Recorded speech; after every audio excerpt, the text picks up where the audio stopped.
26절부터 38절까지입니다. 신약성경 86면 누가복음 1장 26절부터 38절까지 이 말씀 같이 읽겠습니다. 여섯째 달에 천사 가브리엘이 하나님의 보내심을 받아 갈릴리 나사렛이란 동네에 가서 다윗의 자손 요셉이라 하는 사람과 약혼한 처녀에게 이르니 그 처녀의 이름은 마리아라. 그에게 들어가 이르되 은혜를 받은 자여 평안할지어다. 주께서 너와 함께 하시도다 하니 처녀가 그 말을 듣고 놀라 이런 인사가 어찌함인가 생각하매 천사가 이르되 마리아여 무서워하지 말라. 내가 하나님께 은혜를 입었느니라. 보라 내가 잉태하여 아들을 낳으리니 그 이름을 예수라 하라. 그가 큰 자가 되고 지극히 높으신 이의 아들이라 일컬어질 것이요 주 하나님께서 그 조상 다윗의 왕위를 그에게 주시리니 영원히 야곱의 집을 왕으로 다스리실 것이며 그 나라가 무궁하리라. 마리아가 천사에게 말하되 나는 남자를 알지 못하니 어찌 이 일이 있으리이까. 천사가 대답하여 이르되 성령이 내게 임하시고 지극히 높으신 이의 능력이 너를 덮으시리니 이러므로 낳으실 바 거룩한 이는 하나님의 아들이라 일컬어지리라. 보라 내 친족 엘리사벳도 늙어서 아이를 배웠느니라. 보레일레 임신하지 못한다고 알려진 이가 이미 6달이 되었나니 대저 하나님의 말씀은 능하지 못하심이 없느니라. 마리아가 이르되 주의 여종이오니 말씀대로 내게 이루어지이다 하매 천사가 떠나가니라. 아멘. 시작이 여섯째 달입니다. 어디서부터 여섯째 달인가요? 그 바로 앞에 나오는 말씀인데 한번 읽어보겠습니다. 24절과 25절 시작. 이후에 그의 아내 엘리사벳이 잉태하고 5달 동안 숨어 있으며 이르되 주께서 나를 돌보시는 날에 사람들 앞에서 내 부끄러움을 없게 하시려고 이렇게 행하심이라 하더라. 오늘 본문에서 이제 여섯째 달이라고 하는 것은 이제 앞에 있었던 이야기로부터 이제 여섯째 달인데 정확하게는 엘리사벳 뱃속에 아기가 생기고 여섯째 달입니다. 여섯 번째 달이 됐을 때 가브리엘 천사가 이제 오늘 말씀으로 돌아가서 보면 하나님의 보내심을 받고 이제 나사렛에 있는 마리아를 찾아갔습니다. 앞에서도 가브리엘이었죠. 제사장 직무를 수행하고 있는 사가랴를 찾아가서 세례 요한의 탄생에 대한 소식을 전해준 그 천사, 그 천사도 가브리엘이었습니다. 그때도 가브리엘이 하나님의 보내심을 받아서 이제 사가랴를 찾아간 건데 이제 19절에 보면 지난주에 봤던 말씀 19절에 보면 나는 하나님 앞에 있는 가브리엘이고 이 좋은 소식을 전하라고 보내심을 받고 왔다고 하는 이제 그런 말로 이제 시작을 했습니다. 그러니까 하나님 쪽에서 보면 당신의 종인 가브리엘 천사를 사가랴에게 먼저 보내셨는데 6개월 지난 다음에 이제 마리아에게 가브리엘을 이제 다시 보내시는 것입니다.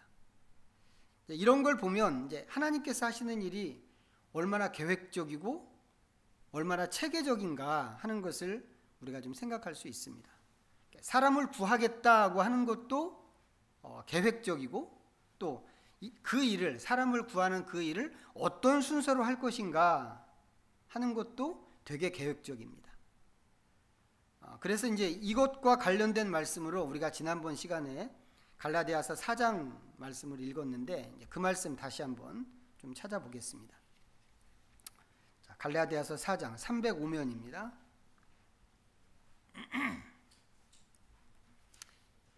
자, 갈라디아서 4장 4절과 5절 말씀 같이 읽습니다. 시작. 때가 참에 하나님이 그 아들을 보내사 여자에게서 나게 하시고 율법 아래에 나게 하신 것은 율법 아래에 있는 자들을 속량하시고 우리로 아들의 명분을 얻게 하려 하심이라. 지난주 말씀드리면서 여기서 때가 찼다라고 했는데 이 때가 찼다라고 하는 말 자체가 계획이 이미 있었다. 이런 내용을 깔고 있는 표현이라고 그랬습니다. 그리고 그 계획의 내용이 뭔가 보면 아들을 보내는 것, 지금 읽은 이 갈라디아서에 있는 얘기가 아들을 보내는 것, 또 율법 아래에 사는 인류를 속량하는 것, 그리고 우리에게 하나님의 자녀라고 하는 명분을 주는 것, 이런 내용들이라고 하는 것도 지난주에 잠깐 정리를 해서 말씀을 드렸습니다. 이 모든 것이 이제 생각해 보면 우리한테는 너무 감사한 일이죠. 감사한 일이고 은혜입니다.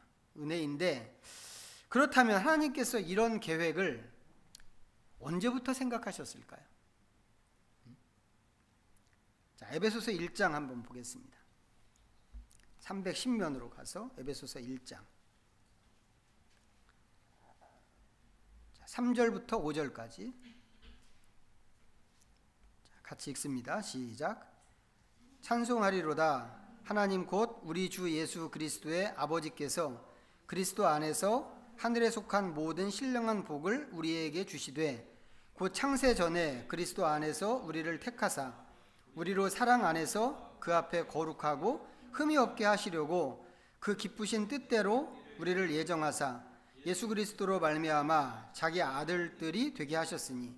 자, 앞에 갈라디아서 말씀에서는 우리로 아들의 명분을 얻게 하려고 아들을 주셨다고 이제 그렇게 말씀하셨는데, 여기 에베소서에서는 우리를 자기 아들이 되게 하셨다고 그랬습니다. 같은 얘기죠. 같은 얘기인데 이제 지금 확인해 보려고 하는 것은, 여기서 이야기하는 것도 하나님께서 그것을 우리를 아들이 되게 하시는 것, 이제 그것까지도 계획하셨다고 하는 것입니다. 그런데 그때가 언젠가, 그 계획하신 때가, 지금 읽은 이 에베소서 1장에서 말씀하는 것은 창세 전에입니다. 창세 전에 이것을 계획하셨다는 것이죠. 이거 이해가 되시나요? 저는 이 말을 오랫동안 이해하지 못했습니다. 왜 이해하지 못했을까? 저는 이 문제를 이렇게 생각했습니다. 여러분이 생각하시는 것하고 한번 비교를 해보세요. 자, 하나님께서 은혜로 인간을 구원하셨습니다. 그렇게 구원하시죠. 틀림없는 사실입니다. 이것은 구원 문제에 있어서는 우리는 은혜로 구원받기 때문에 그 어떤 것도 하나님 앞에 이렇게 공적으로 내놓을 것이 없습니다. 하나님, 그래도 내가 이거 했잖아요. 이런 거 얘기할 수 없다고 그랬고, 지난번에 한번 말씀드릴 때 심지어는 믿음조차도 그렇게 내놓을 수 없는 거라고 그랬습니다. 하나님, 내가 그래도 믿었잖아요. 이렇게 하면 그게 공적이 된다고 그랬단 말이에요. 내놓을 게 없습니다. 전적인 은혜입니다. 하나님께서 아들을 통해서 우리를 구원하시는 것입니다. 그런데 이 구원이라고 하는 게 우리한테 왜 필요하게 됐을까? 어떻게 해서 우리에게 구원이 있어야 되게 됐고, 우리가 구원을 이야기해야 하는 그런 상태가 되었는가? 그것은 아담과 하와가 하나님께 반역을 저질렀기 때문에 그렇습니다. 그렇게 해서 생긴 필요란 말이죠. 이 구원이라고 하는 게.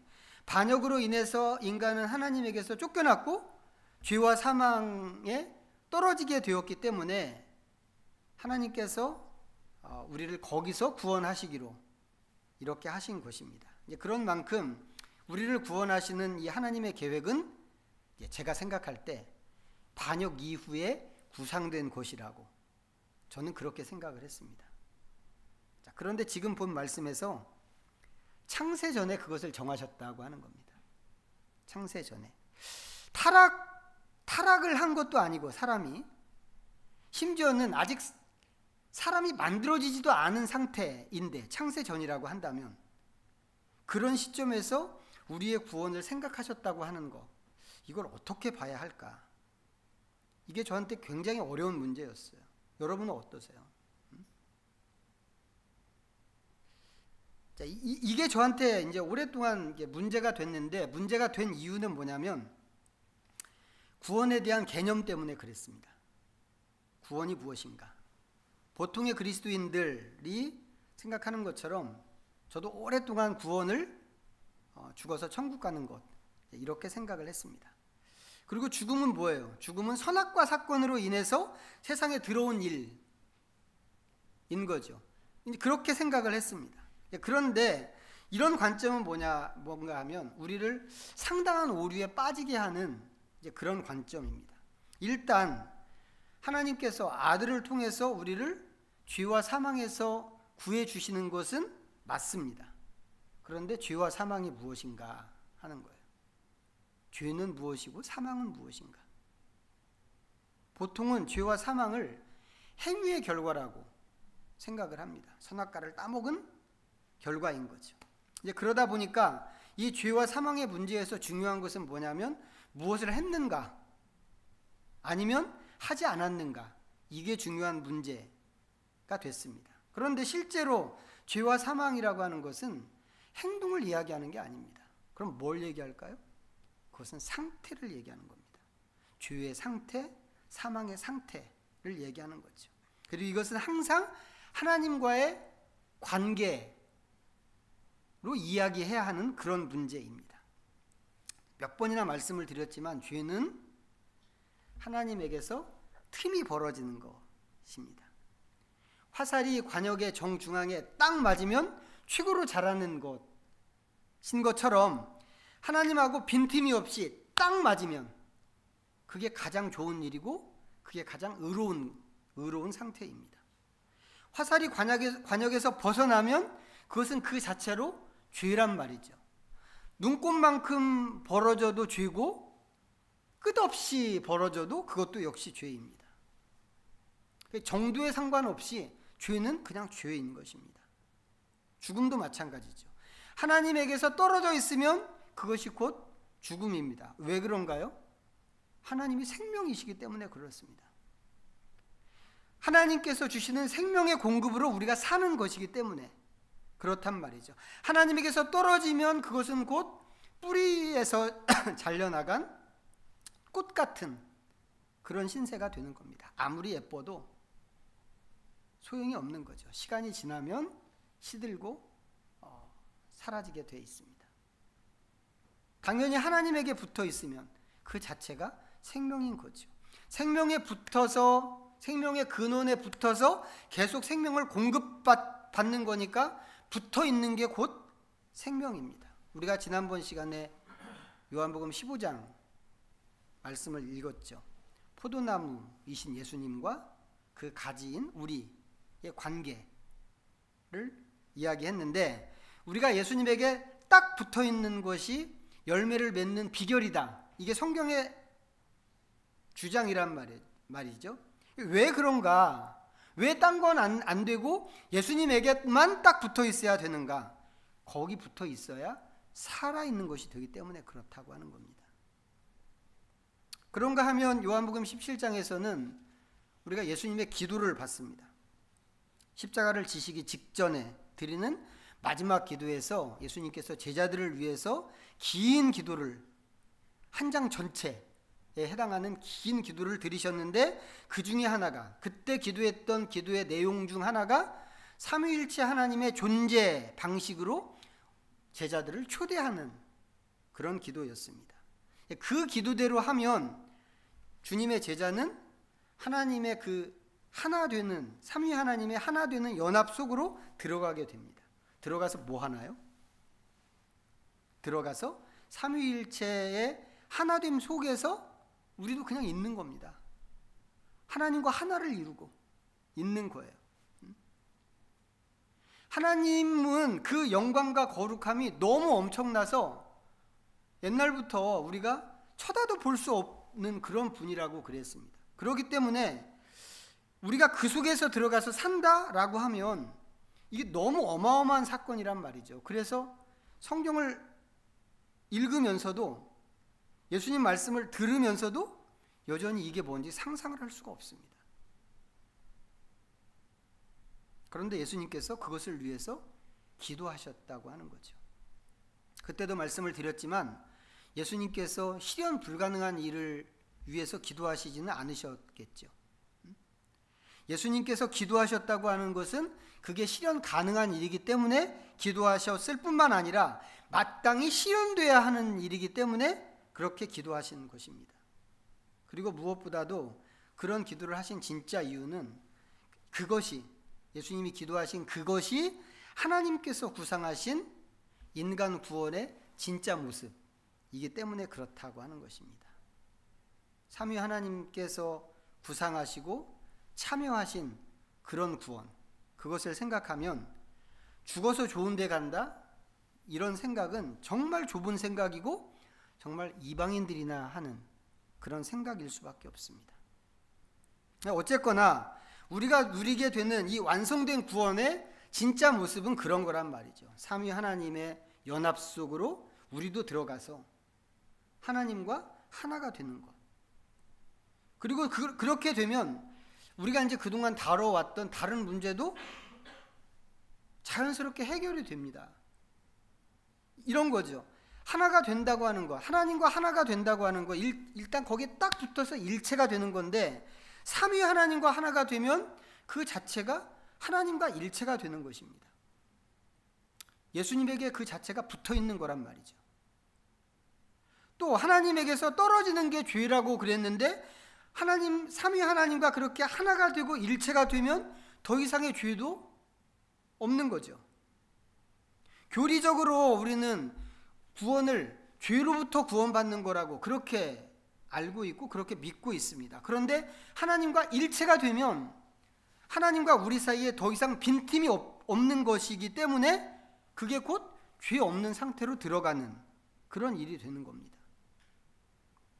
영생은 유일하신 참 하나님과 그가 보내신 자 예수 그리스도를 아는 것이라고 그랬는데, 하나님과 일체가 되면 하나님과 완전한 교제 속으로 들어가는 것이고, 더 이상은 하나님을 모른다고 이렇게 할 수 없을 만큼 딱 붙어 있는 것이기 때문에, 진짜 하나가 되는 것이기 때문에 하나님을 다 알게 된다고 하는 거죠.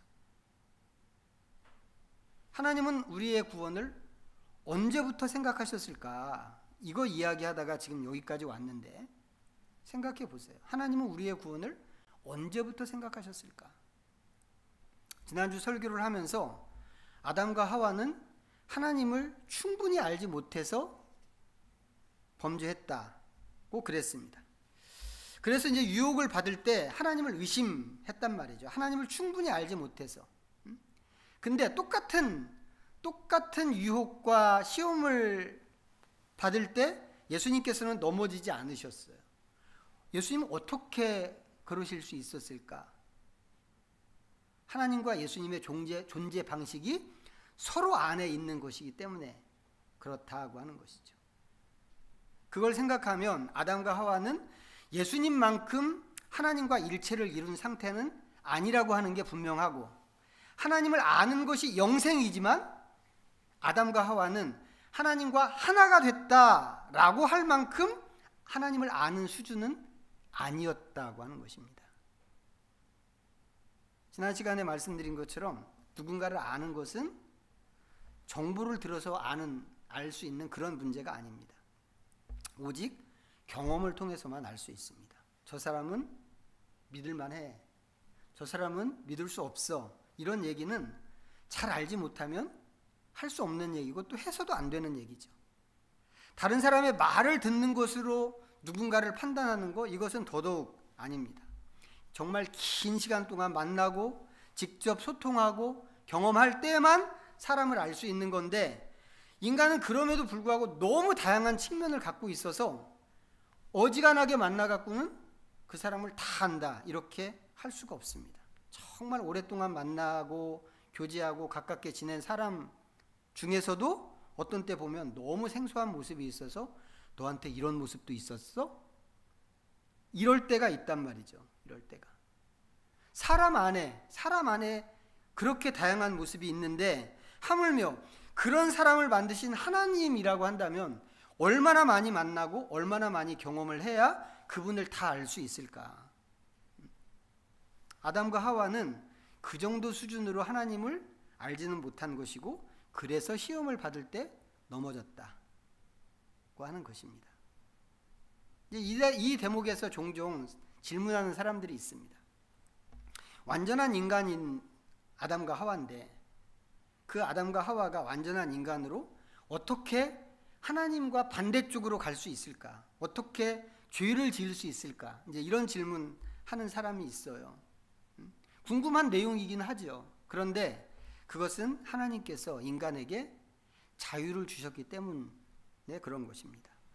지금은 우리가 자유민주주의 시대를 이렇게 이야기하고 그런 시대를 살고 있기 때문에 어떤 때보다 이 자유에 대해서 많이 이야기하는데, 그럼에도 불구하고 사람들이 말하는 자유를 보면 종종 그 자유가 자기를 중심으로 하는 그런 자유인 것으로 보일 때가 많습니다. 그래서 내 자유와 함께 나를 지지하고 지원하고 하는 그 사람, 나를 편드는 사람의 자유는 자유인 게 맞는데, 내 의견을 반대하고 또 다른 걸 주장하는 그런 상황이나 또 사람은 자유를 파괴하는 것으로 그렇게 규정하는 경우가 또 있습니다. 그런데 진짜 자유는 뭐예요? 할 수도 있고 안 할 수도 있는, 이 두 가지가 다 허용되는 게 그게 진짜 자유인 것이죠. 제가 예전에 예를 하나 들어드렸는데, 담배를 핀다. 자유롭게. 나는 담배 피는 거 내 자유야. 난 교회 다니지만. 제가 교회 다니는 집사들 중에 담배 피다 많이 봤거든요. 교회 다니지만 나는 내 자유로 담배를 펴. 그 말이 한편 맞죠. 한편 맞지만 진짜 자유가 되려면 담배를 안 필 수 있는 자유도 있어야 됩니다. 근데 담배 중독된 사람들 보면 이거 끊는 거 되게 힘들어 한단 말이에요. 저희 아버님이 살아 계실 때 예수님 믿기 전에 담배를 2갑씩 피웠거든요, 하루에.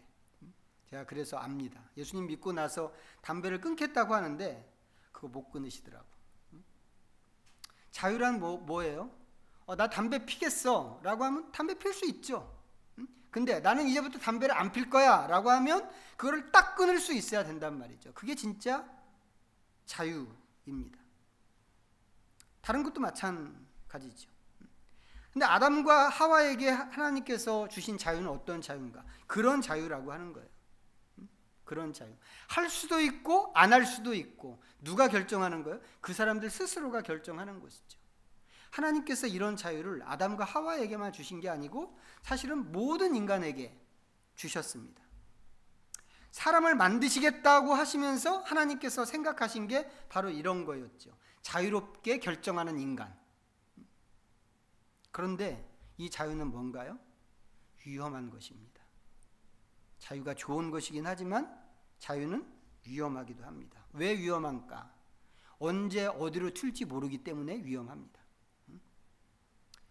그렇기 때문에 이 자유를 주는 쪽에서는 이게 위험 부담이 굉장히 큰 모험이란 말이죠. 하나님께서 에덴 동산에서 뭐든지 다 자유롭게 하라고 그러셨습니다. 그러면서 한 가지를 금하셨죠. 선악과입니다. 그런데 이 선악과를 금한다고 할 때도 강제로 못 먹게 하거나 아니면 감시 카메라를 옆에 붙여두거나 이렇게 하지 않으셨다고 하는 것입니다. 그것까지도, 선악과를 어떻게 대할 것인가 하는 것까지도 자기 자유로 결정하도록 하나님께서 그렇게 하셨습니다. 왜 이렇게까지 하셨을까? 하나님이 그러신 이유는 하나님께서 받고 싶으신 게, 사람들을 통해서 받고 싶으신 게 진정한 사랑이었기 때문이라고 제가 예전에 한번 말씀드린 적이 있습니다. 하나님은 그렇게 인간에게 자유를 주셨습니다. 자유를 주셨는데 그때도 하나님께서 기대하시고 목적하신 것이 무엇인가? 하나님을 충분히 알고 하나님과 하나 되는 것이었다고 하는 겁니다. 자, 믿음으로 자녀가 된 우리들입니다. 믿음으로 자녀가 된 우리에게 하나님께서 요청하시는 것들이 있었죠. 우리가 뭐 여러 번 반복해서 봤는데, 예를 들면 아들의 형상을 본받아라, 하나님의 성품에 참여해라, 하나님이 거룩하신 것처럼 너희도 거룩해라, 이런 것들입니다. 근데 이런 것들은 전부 무슨 얘기예요? 우리한테 하나님처럼 되라는 얘기란 말이죠. 하나님, 내가 어떻게 하나님의 성품을 본받을 수 있겠어요? 하나님의 거룩하심처럼 우리가 어떻게 거룩할 수가 있겠어요? 또 다른 데서는 하나님의 온전하신 것처럼 너희도 온전하라고 이렇게 이야기하는데 어떻게 하나님처럼 온전할 수 있냔 말이지. 근데 하나님의 요청이거든요. 그 얘기는 우리에게 하나님처럼 되라고 하는 그런 말씀입니다. 그렇다면 하나님께서 아담과 하와에 대해서는 어떠셨을까?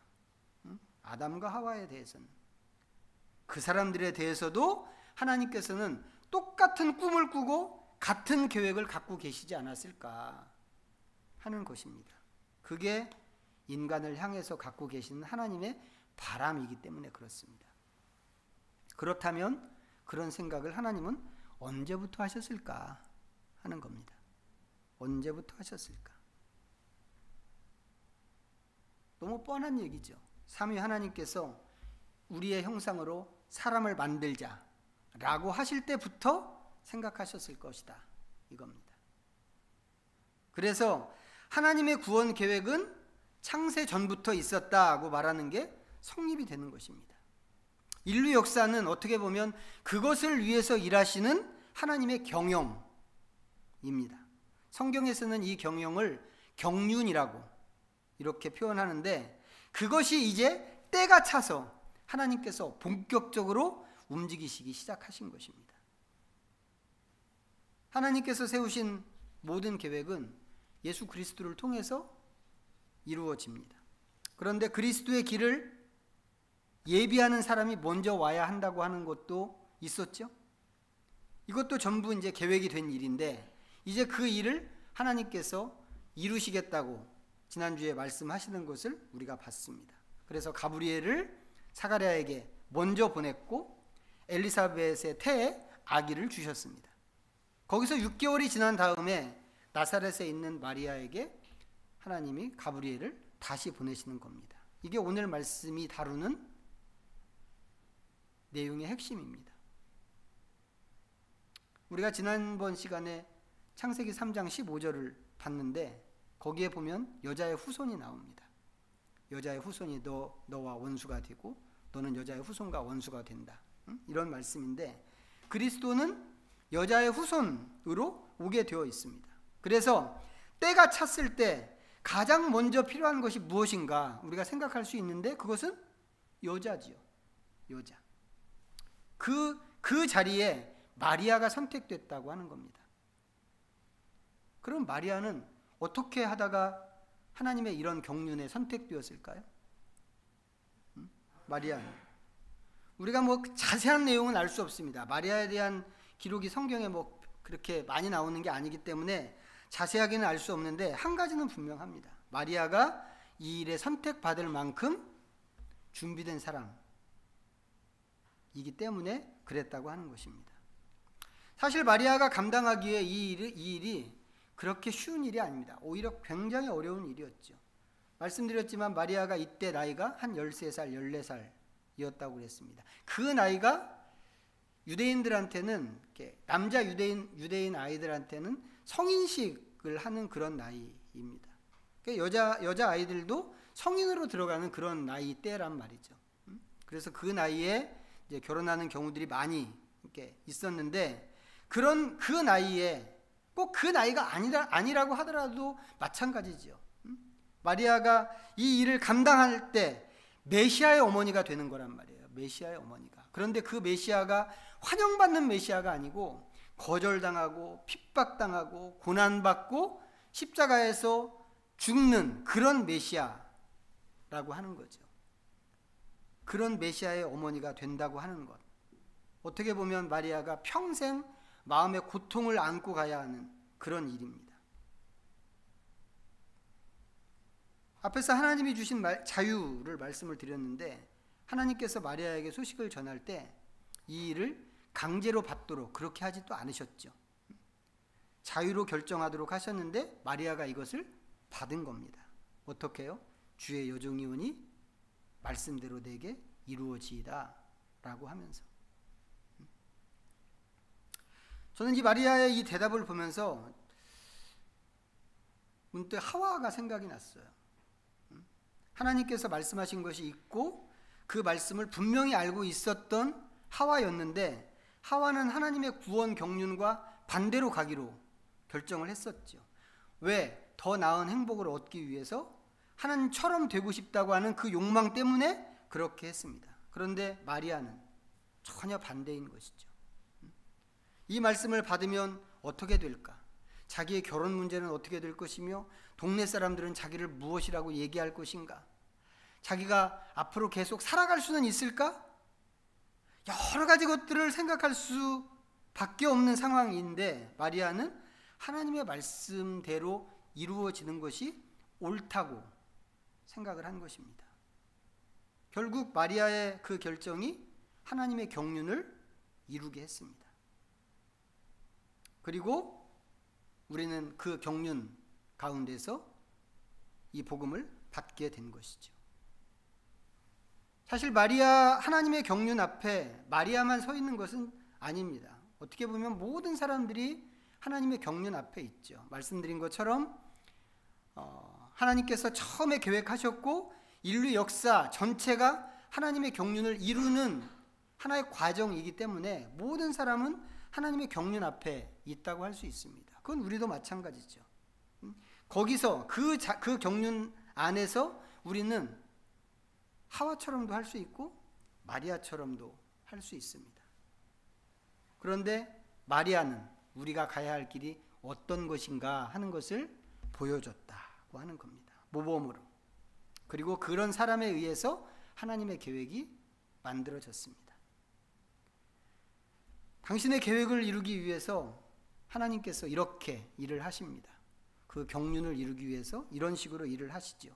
함께 일할 사람을 찾으신다고 하는 겁니다. 그때 우리도 그 앞에 언젠가 설 수 있을지 모르고 또 지금까지 그런 기회가 우리에게 있었을지도 모르고 또 지금도 우리가 그런 경륜 앞에 또 부르심 앞에 우리가 있을지도 모릅니다. 그럴 때 나는 어떻게 해야 될 것인가? 우리가 생각해야만 하는데 우리도 마리아처럼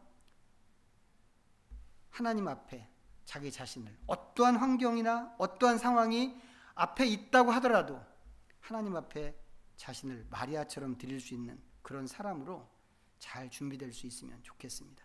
기도하겠습니다. 우리 잠시 말씀 좀 생각하면서 하나님 앞에 묵상으로 나갑니다.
하나님 아버지, 창세전부터 세우신 우리의 구원을 위한 계획을 한 단계 한 단계 이루어 가시는 하나님을 찬양합니다.